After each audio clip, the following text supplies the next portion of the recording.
Then God said, "Let there be light," and there was light. Hi, friends. My name is James. I'm over here with the Ought podcast. My amigo couldn't make it today, but this is kind of a video that I'm making with him in mind. I try to, when I make religious content, imagine my good Christian friend as a skeptic, as an atheist, as a non believer. I think it's really important that I imagine when I talk about theology or the Bible, that I imagine my good friend who is a Christian.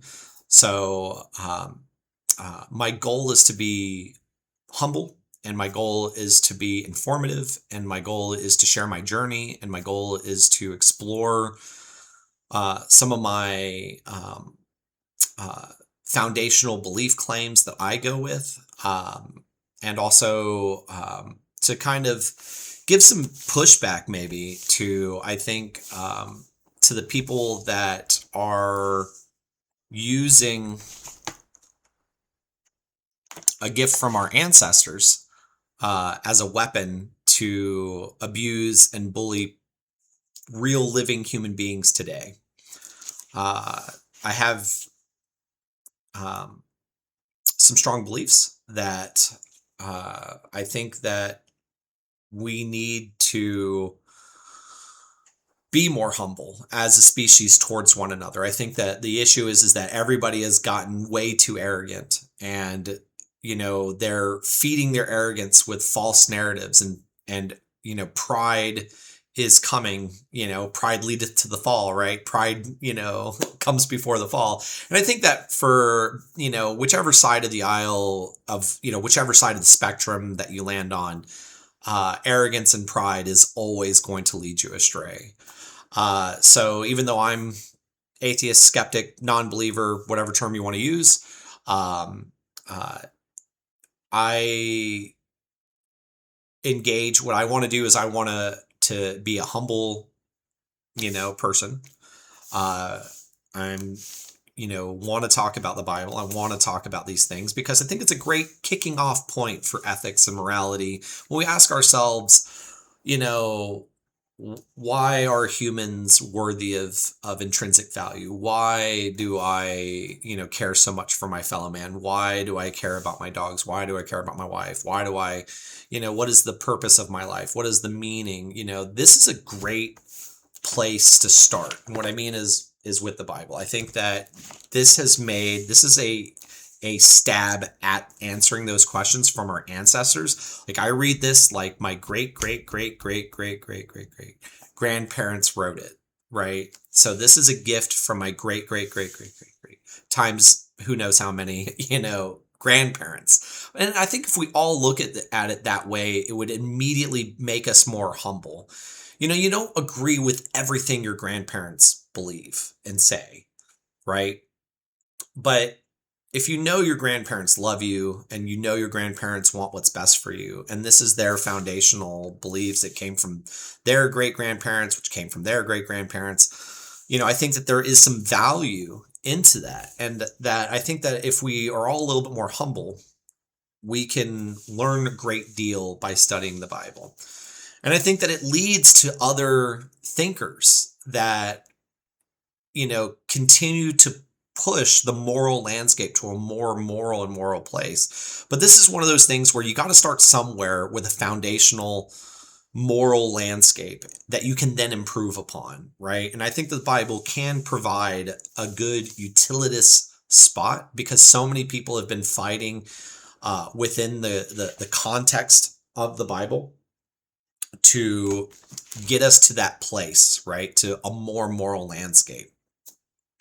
I'm not going to sit here and say that, Christians had no part to play whatsoever in the abolitionist movement, that it was purely secular thinking that got us going. I think that the Enlightenment period gave the push, right? But once enough Christians got on board and realized, oh, wow, slavery really is a great moral evil, and they went to their Bibles and made a moral argument from their Bibles, that it was a helpful tool to end slavery, And I think conversely, for my apologist friends who want to just, I know some have said that anti-slavery abolitionism came from people who only studied their Bibles and just came to this. Historically, that's not an accurate statement.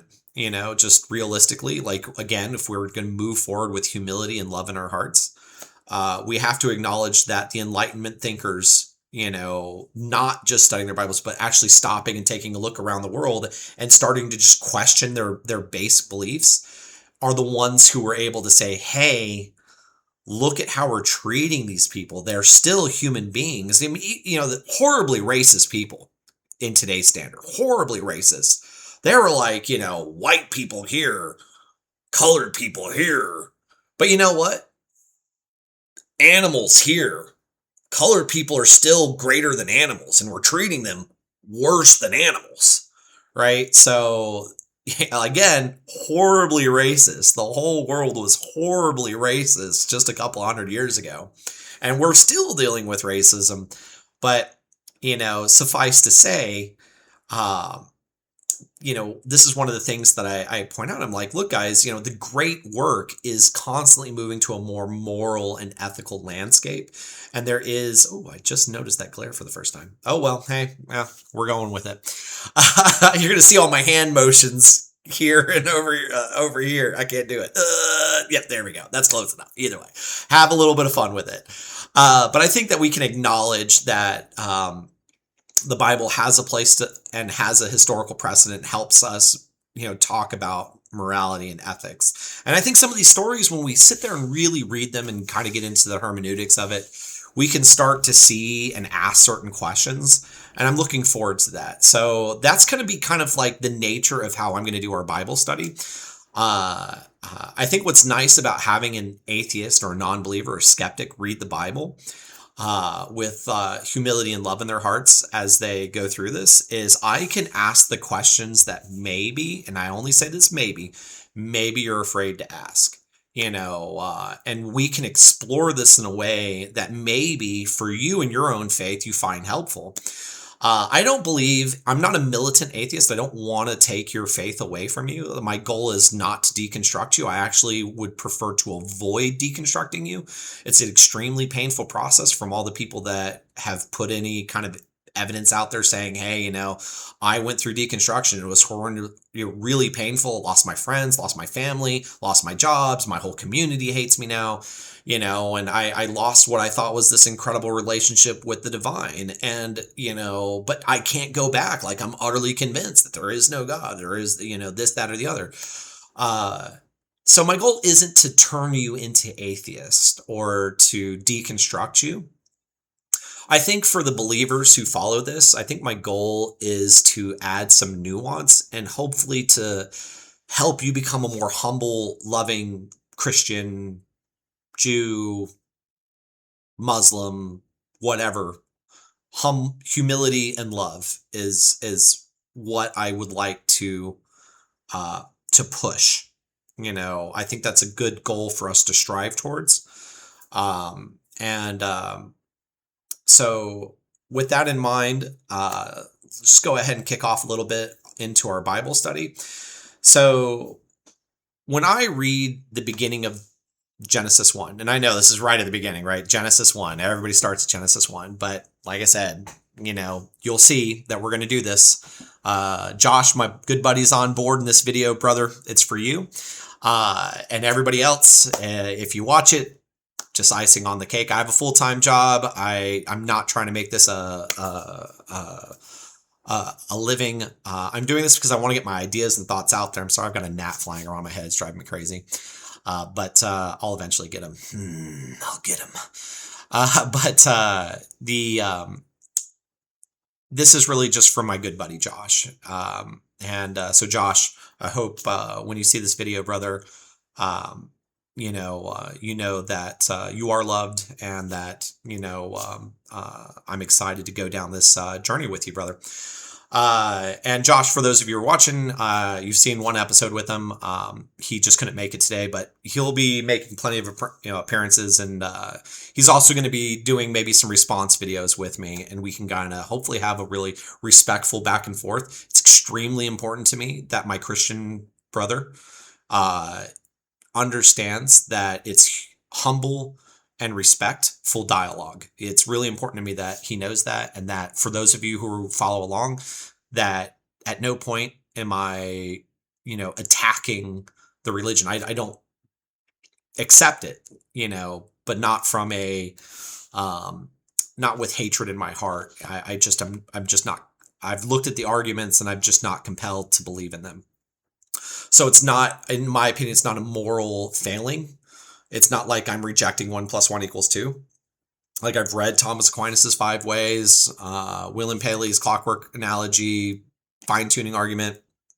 I've listened to, or not listened to, I've looked at William Lane Craig's Kalam cosmological argument. I've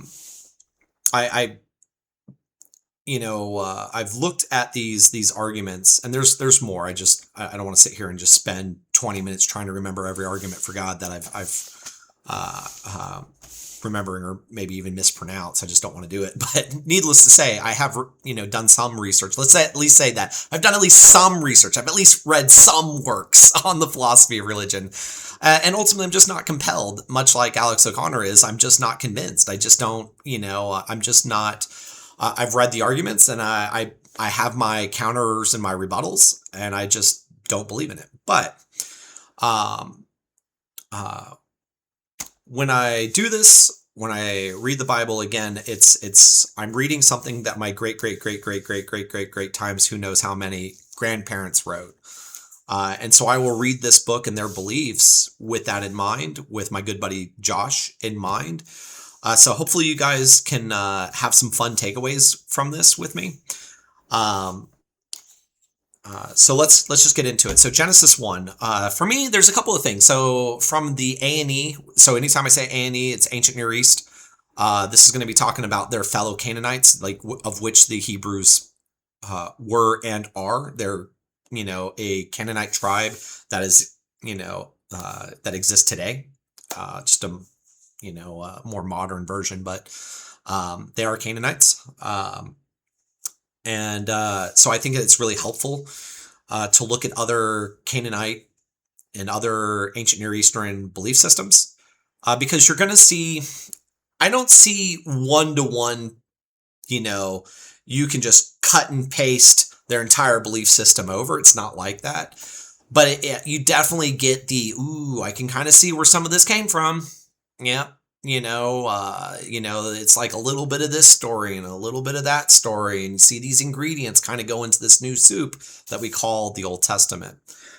So I think that's a very fair way to understand the Old Testament. I think that you read the Epic of Gilgamesh, Enu Elish, the Memphis god Ptah, Memphis, Egypt, sorry to say, and I'm sorry if I mispronounced, I think it's Ptah, but if there's a better pronunciation out there, it's just out of ignorance that I misspoke that name.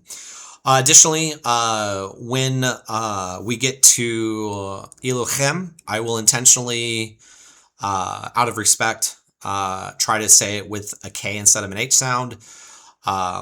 And if we get to the divine name, I will strive to use Adonai, and out of respect, and to our listeners,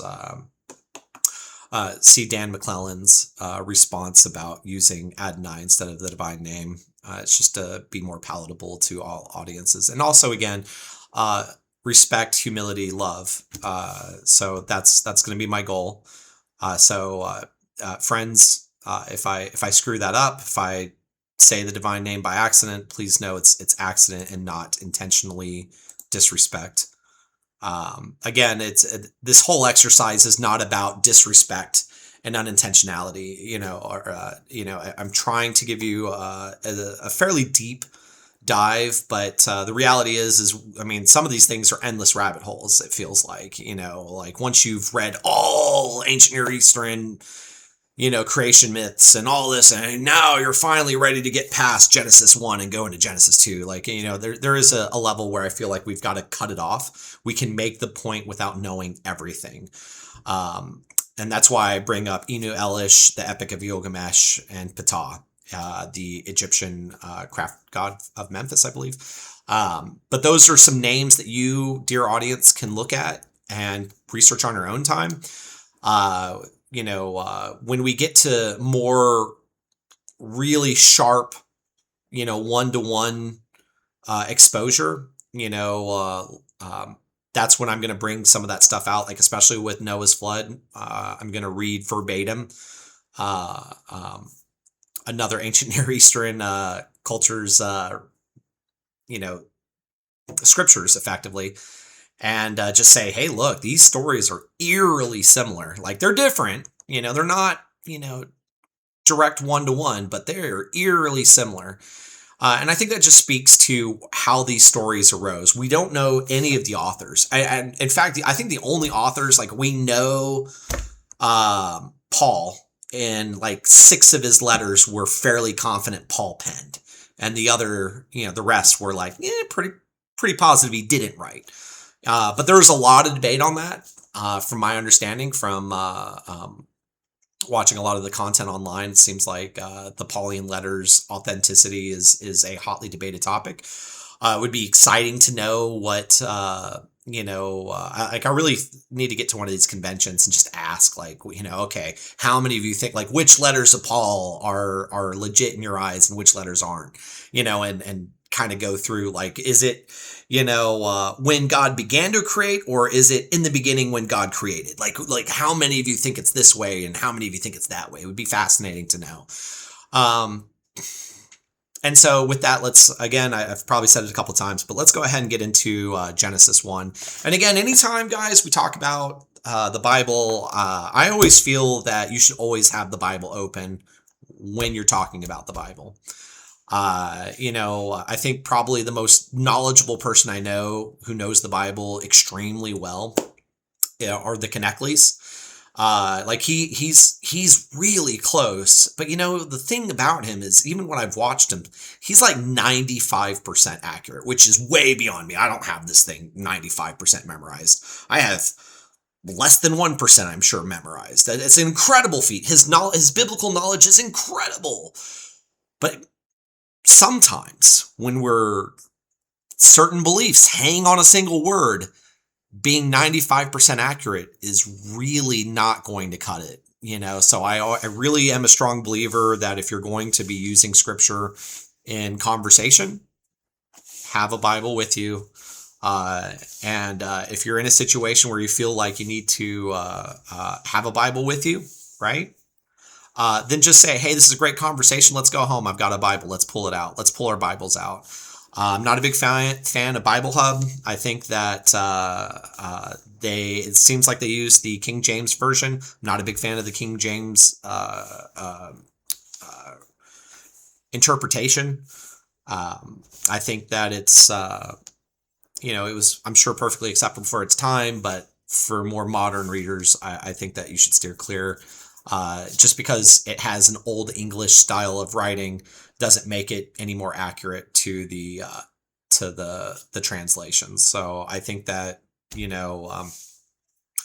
a more scholarly created Bible or interpreted Bible is probably going to be what you want to go for. And I really like with mine, that's scripture. This is commentary, where they talk about, I'll read, I think this is really important. And this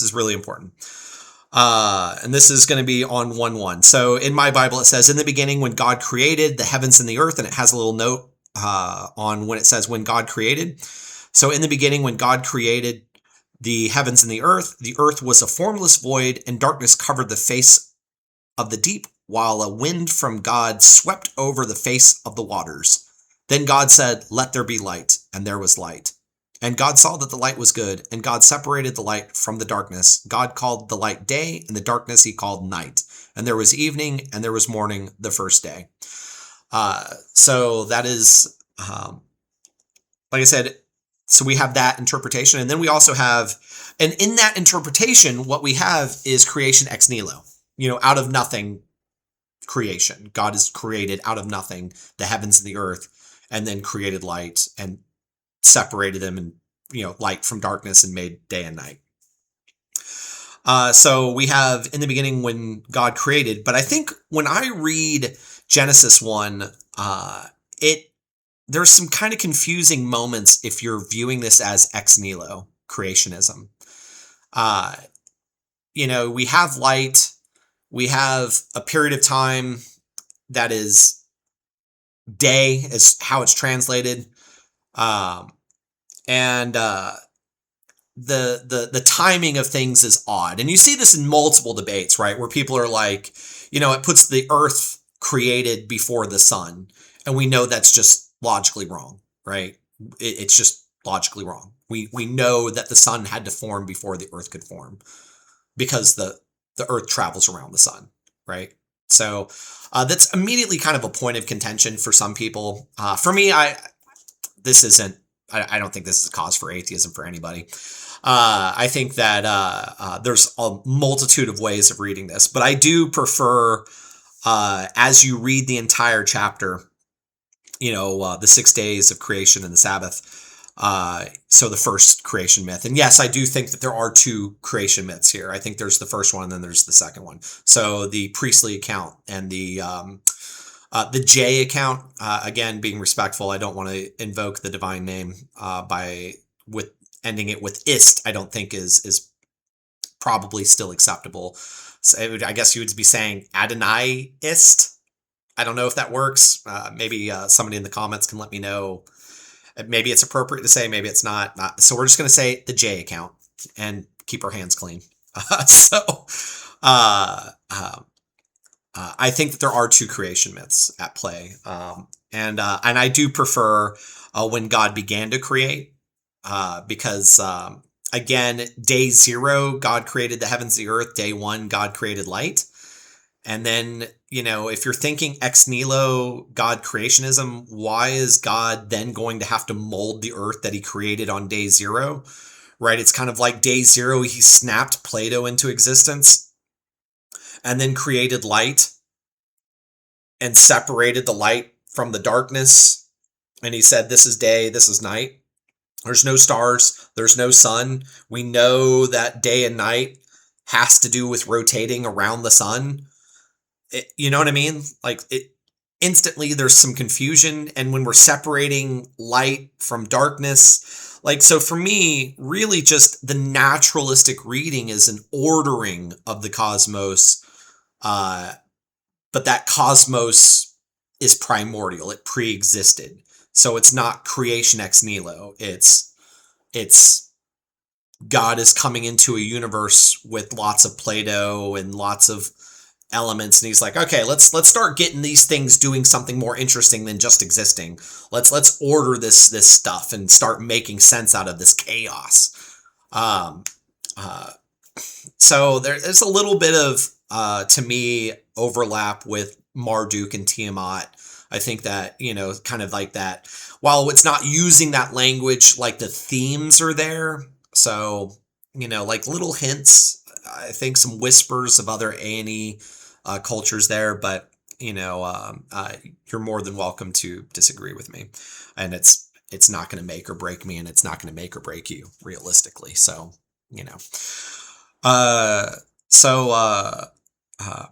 again, so one of the things that I like to ask is, because all the other stuff is it's an ordering, and when I say the other stuff, we have day 2, sea, sky, right? We let there be a dome in the midst of the waters and let it separate the waters from the waters. And so God made the dome. So we're making the sky, and he's making, the waters above the dome is clouds, rain clouds, storms. That's what's going on there. And the waters below the dome are lakes, rivers, oceans. That's what's going on there.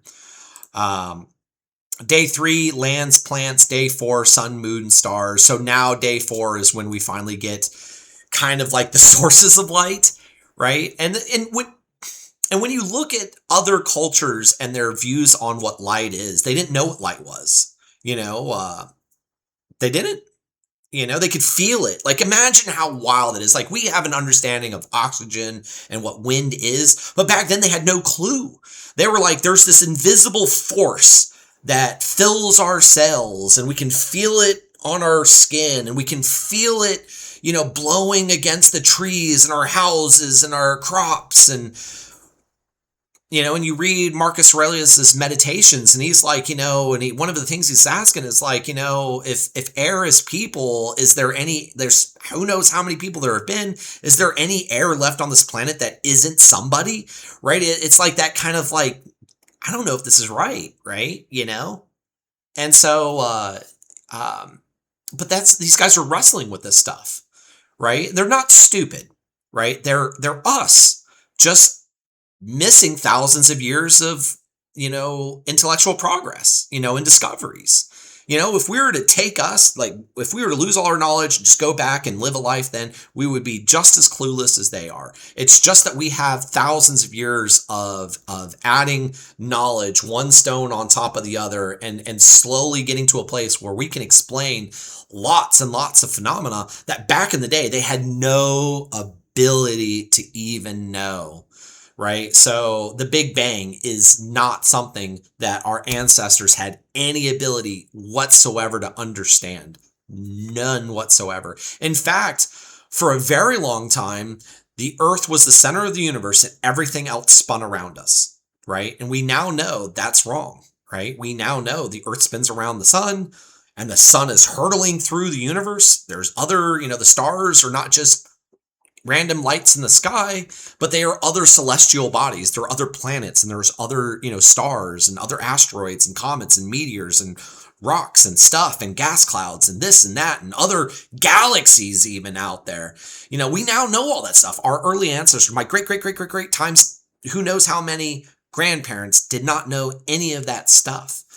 This is, like I said, a stab at it. They're just trying to answer these questions that we ourselves today are still trying to answer. So, again, it's fascinating. And I hope you guys are also fascinated and on fire to go through this with me and to kind of, be excited. I hope so. So I think that in the beginning, when God created, or when God began to create, the grammar of this temporal clause was clarified by the medieval Jewish commentator Rashi, who noted that the Hebrew word for beginning, reshit, requires a dependent relation. It is the beginning of something and can be followed by a verb. The traditional rendering, in the beginning God created, dates to the Hellenistic period, as in the Septuagint, when these details of classical Hebrew grammar had been forgotten. The idea of creation ex nihilo, Latin creation out of nothing, is dependent on the later rendering. In the original grammar, creation is a process of ordering and separation that begins with the pre-existing chaotic matter.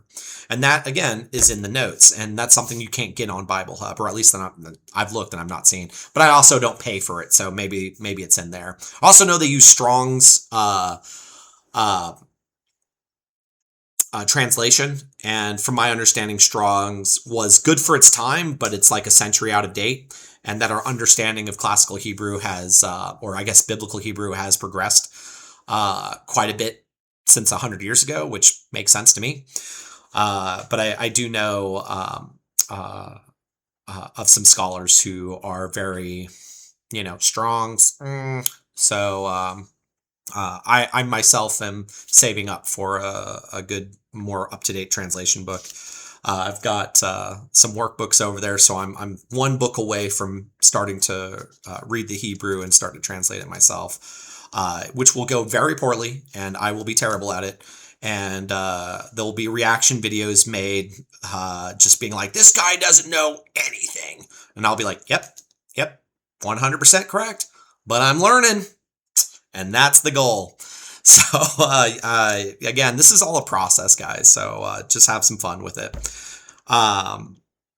But you know, again, I want to laser in on the question of what is the light. So again, it's day 1. Day 4 is when we get the moon and the stars. So when we say, there is light, what are we talking about?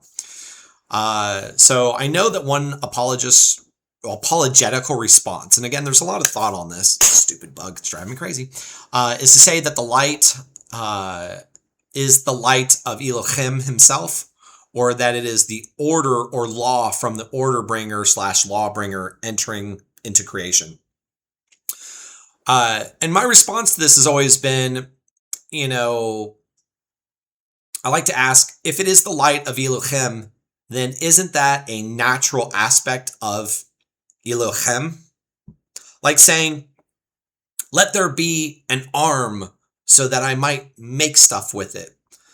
I think not. If we're to say, that light is a part of God as our skin is a part of us, it just doesn't make sense, especially when you think, if we presuppose that God is the Alpha and the Omega, as it is stated in Revelation 1:8, then ought this light be ever present? Consider Malachi 3:6, I, the Lord, do not change. So again, if God is the Alpha and Omega and is unchanging, an aspect of himself would not then need to be created. So I'm not sure if I agree with the idea that God is, it is God entering the universe day 1, right? Or bringing law and order day 1. I think the whole law and order process, it's a process that takes 6 days. And whatever day, really means in this lens.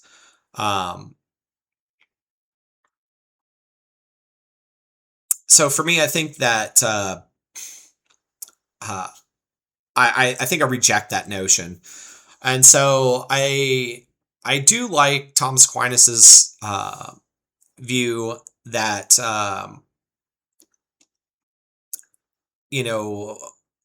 from Summa Theologica, leans into the light of God emanates like intellect from the mind simultaneously in the divine now, sequential for our tale. So basically, the light of God is alpha, but for us to understand, we have to see it sequentially. So basically, the story is dumbed down for our lesser human minds.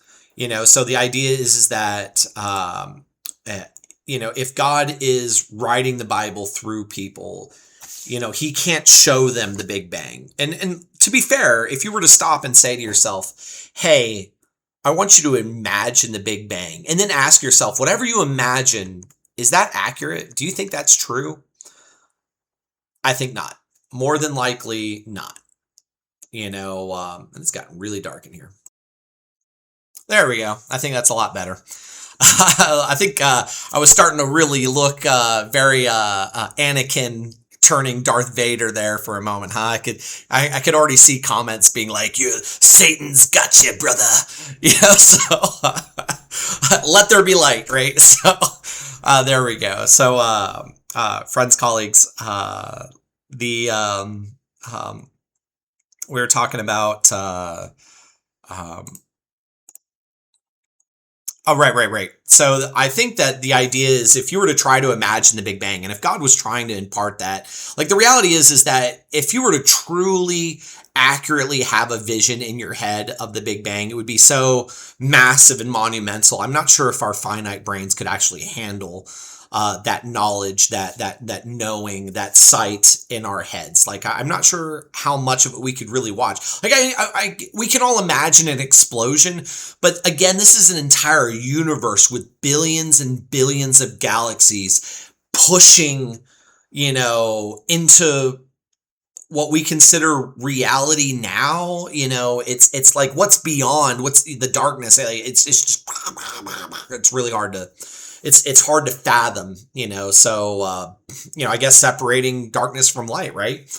The Big Bang, right? But, so I can imagine, when we think about like, that response from Thomas Aquinas just saying, hey, look, it's all of this, it's not, 7 literal days. It's just that we're saying it's 7 literal days because our finite brains cannot actually process all of this happening all at once. I mean, even if you were to dumb it down to just the earth, could you imagine the entire earth, that you're standing on coming into creation from a single moment at a single point in place, right? Just like a balloon blowing up to the size of the earth in the moment of moments. Like, could you really imagine? I can, like, right now I'm imagining like a schoolroom globe, right? And I'm trying to imagine it getting bigger, but I can only do it very slowly. I can't actually handle, I think, in my brain, that sight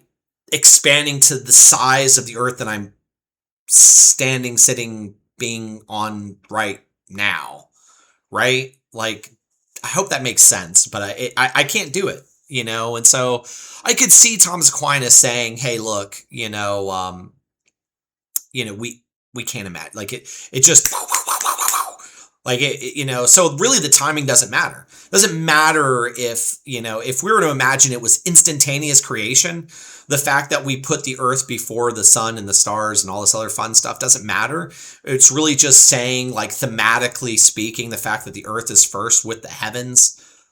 It's getting to later, hermeneutics about the importance of the earth and our relationship to the divine, aka the heavens, right? And I think that that's the way we're going to kind of see it. But still, I think it's a fascinating question to ask, what is the light, right? Because the way it's used in the text, it seems to be a different substance in the way of how our great times, who knows how many grandparents, I guess we'll just call them super grandparents. Maybe that's what we'll do. When I'll instead of saying like kind of a ridiculous kind of version of greats, I'm just going to say super grandparents. Or supra grandparents, maybe we're, maybe we'll, they had a different idea of what light really was to our more modern proton / wave understanding of what light is. So I think that, I think my understanding is they had a more, substantive response, more like a liquid, maybe not like water per se, but a more a little bit more physical than our understanding of it, and certainly not the like I said, I think they just had a different view of what it was, is I guess what I'm trying to say.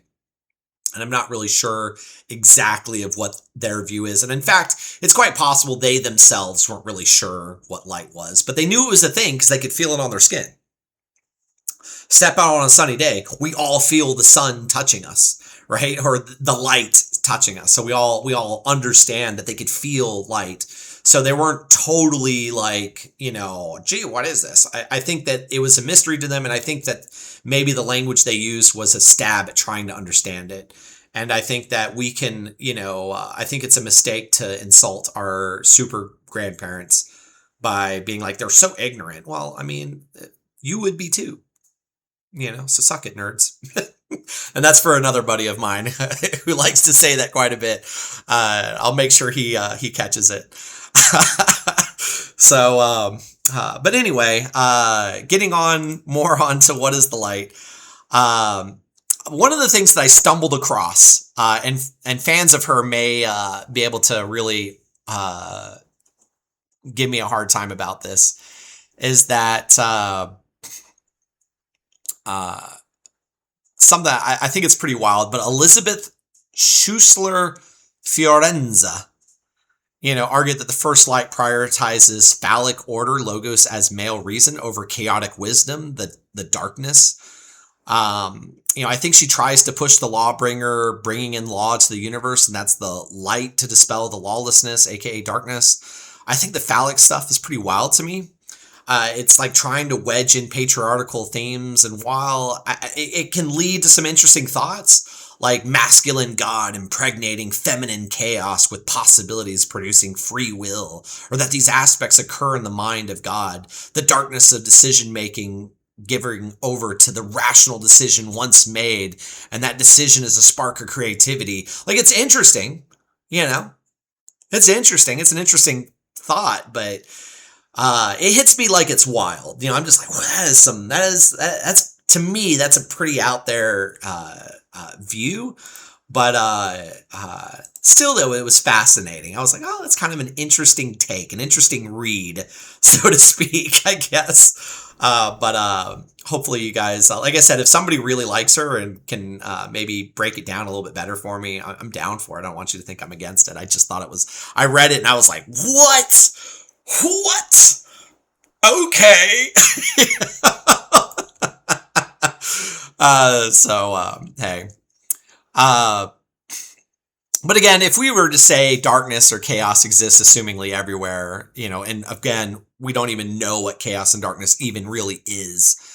And it's separated then by the light of God and, you know, whatever that is, into a universe of law, order, reason. I think the issue remains of how darkness or chaos even exists in the first place. If the alpha is God, the law, order, rational bringer, it seems if God is the first, we can imagine that no thing exists other than God.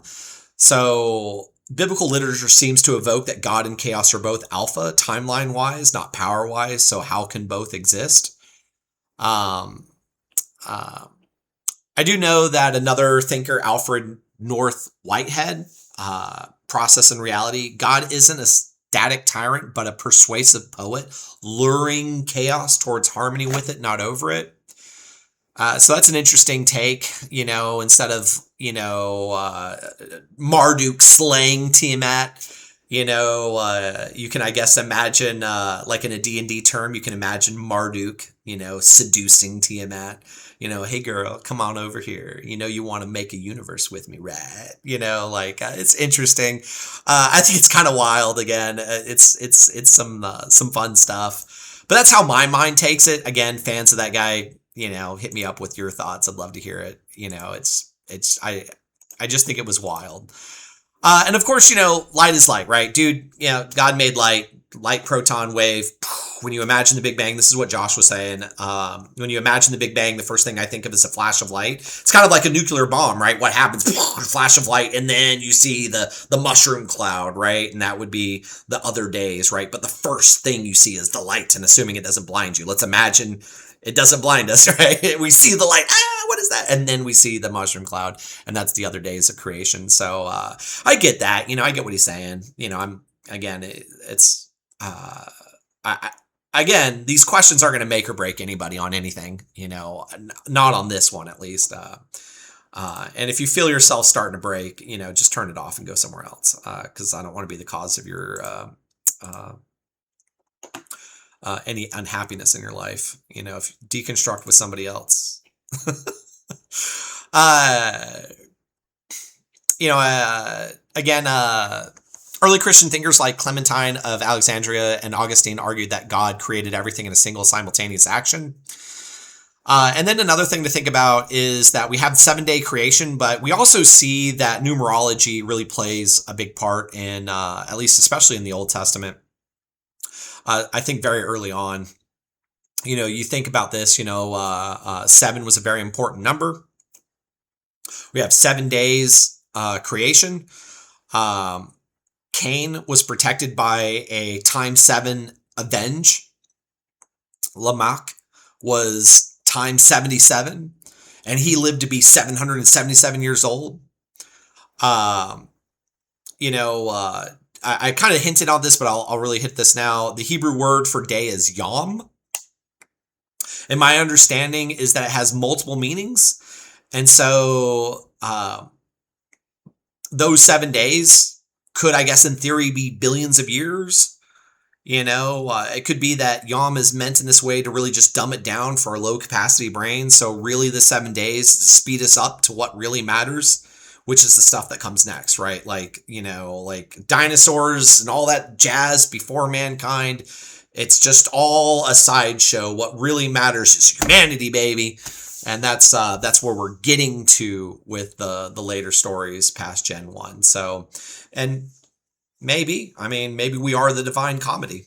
I don't know. It's certainly interesting. But I definitely, when I read Gen 1, I think probably the most interesting question, to walk away, at least for me, is what is the light? It was interesting kind of going down the hermeneutics and to go down into just the various responses to that, because I'm not the first person to ask that question.